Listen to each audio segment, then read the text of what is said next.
Hi guys, this is Ranjini here. Today, as the title mentioned, I am here to speak about me signing up for a half marathon and totally forgetting about it. And yes, I attempted it. So let's get right into it. I'm going to keep this a bit structured so I don't... Good question. I like running. I developed that interest last year, which I just do about 5 kilometers, about 7 to 8 minutes a kilometer, and that's just to keep fit, you know. And I saw the benefits of running, and actually, if you speak to runners, right, there is some mode that goes into autopilot, and then it just feels good. So I signed up.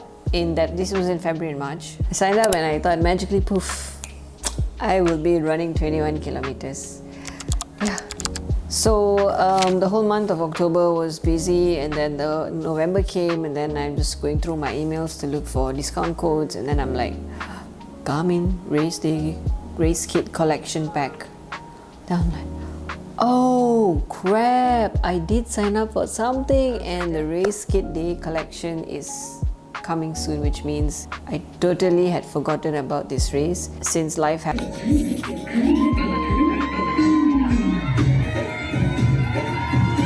I didn't really do consistent running either. My weight's been up and down, muscles been just like that, and here we are, about 2 weeks from the race day. Plan? What plan? There's no plan. I just panicked and I was like, okay, today after work I'm coming back. I need to start my preparation for my first half marathon. It's a couple of days left. Yeah, I survived. Usually do 6 kilometers about in this particular time. I'm just going to push myself to do 10 today. Tomorrow I'll do 12 and so on, okay? Clearly things didn't go according to plan. I did finish the 10 kilometers, but my knees swelled up and I panicked even more, and I was like, oh crap, how am I going to do this? So I quite literally like type in all the stuff that I wanted to ask ChatGPT, you know, to come up with some structure. How can I go about this in just 6 days? Isn't even medically sane, you know, to do it. And yeah, it just gave me lots of stuff, and I was just going back and forth with what I've been used to doing, and can I continue at this pace. The good thing is, at least it's like it was positive and encouraging, and that was comforting. Not so much the plan, because was at this point I'm already like, okay, never mind, I'll just try. So race kit day collection was pretty chill actually. Putrajaya is nice. It's got very beautiful architecture, and it's the day Garmin was setting up all their booths and everything. So yeah, just to soak in like, okay, this is where it's going to take place tomorrow. I was just embracing the moment, and then I collected the kit, the beep. Nervous but excited. Like, some part of me deep down inside still feels very excited, like you can do it. After collecting the kit, we went to Decathlon. I didn't need anything actually. Last minute surprises, definitely, you know, like after collecting the race kit, Decathlon, I came back and I was just feeling extra lethargic, like, oh, here comes my good... So the half marathon is tomorrow. It's about 7 o'clock now. Time to sleep. I just had my protein pack meal, but I also realized I think period is about to come, and I'm so greedy. It's got some... This is supposed to be breakfast, but I'm eating it now. See how it goes. So I went to bed about 8 p.m, woke up at about 2:30, and I had leftover oats. Then I was doing some questionable stretching.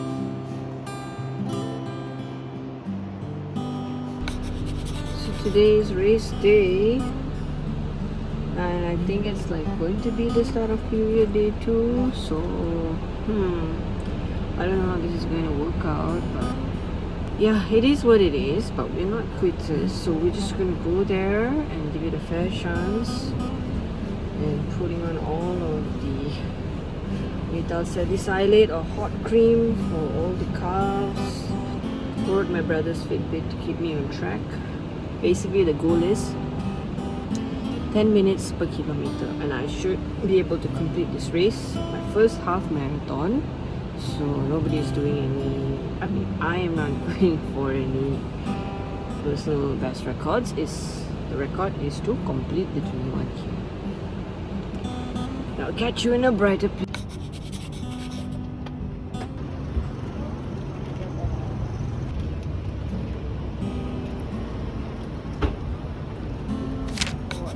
we walked into the crowd. The nice thing was so many contestants from different walks of life, different physical attributes, different fitness levels, families. It was really nice to watch actually. It's not like, I think the people who are fit, like, you know, those fit guys, were a handful, I would say, and the rest were people maybe just like me, you know, just want to see how far you can push yourself, which was really nice to see, and also feel motivated. And I think that's when my spirit started to pick up. As soon as they flagged us off, we have like an electronic sort of code thingy, I guess, behind the beep that will track your time. I just kept telling myself the gate is 1 kilometer, 10 minutes. However, I think I was too excited, and I was doing almost about 7 minutes plus a kilometer. All good, because high spirits, running across the 5 kilometer mark, I think. And then it was very beautiful also to notice the Muslim brothers and sisters stopping by and finding the Qiblat sign, I think, the direction, and then they were praying on the grass. Yeah, like I said, like not everyone is like, oh my god, I'm losing time, you know, like go. It's like just chilling and embracing the moment. The first 7 km was okay, quite easy for me. Then that's when the first water station and electrolyte station came about.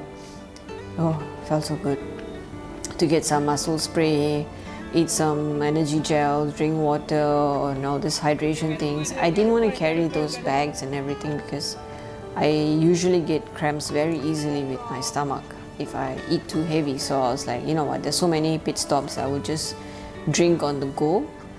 So that was like about 7 kilometers in, and by the 8.5 kilometer it was getting bright already. Flag off was at 5 a.m.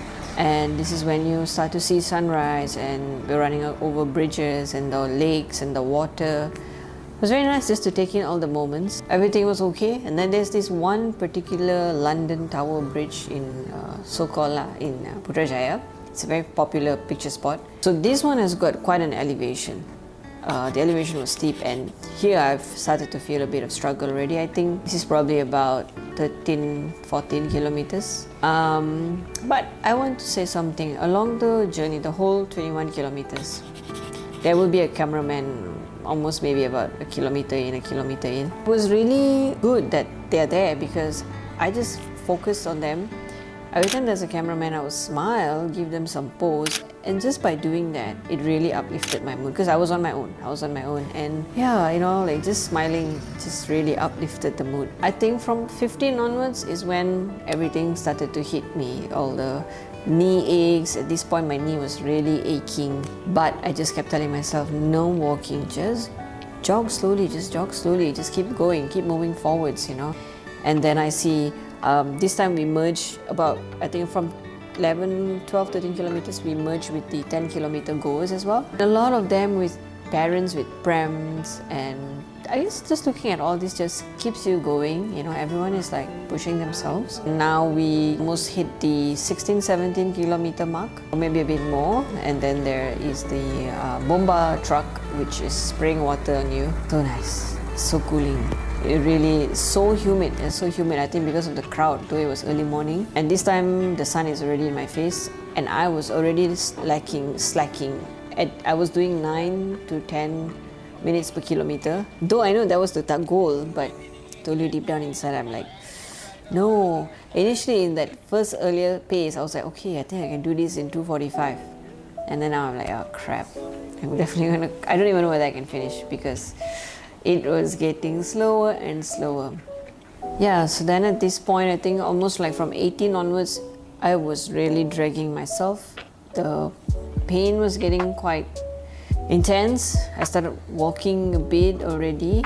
But yeah, just, you know, the photographers and people, I just keep pushing myself. And the last 1 kilometer, it's always like that. So this last 1 kilometer, you can see the finish line, but your brain is like, just give up. Because it was really painful at this point, and this is the first time I actually felt calf cramps. I couldn't even record. It was just like, yeah.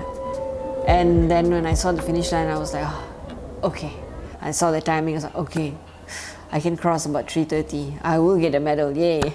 So I have an extra prop now. I think you know what it is.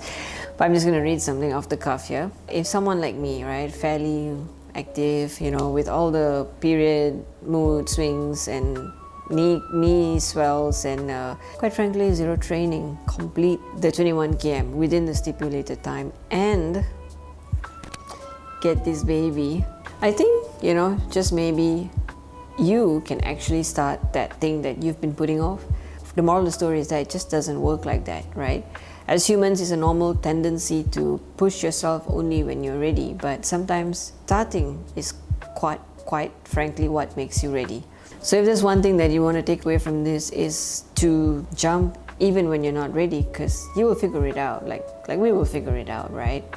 Having said that, am I asking you to sign up for a 21 kilometers or whatever kilometers without training? Absolutely not, because I didn't really have a good Sunday after coming back, because like I have no idea about full training, stretching, cool down, recovery, nutrition.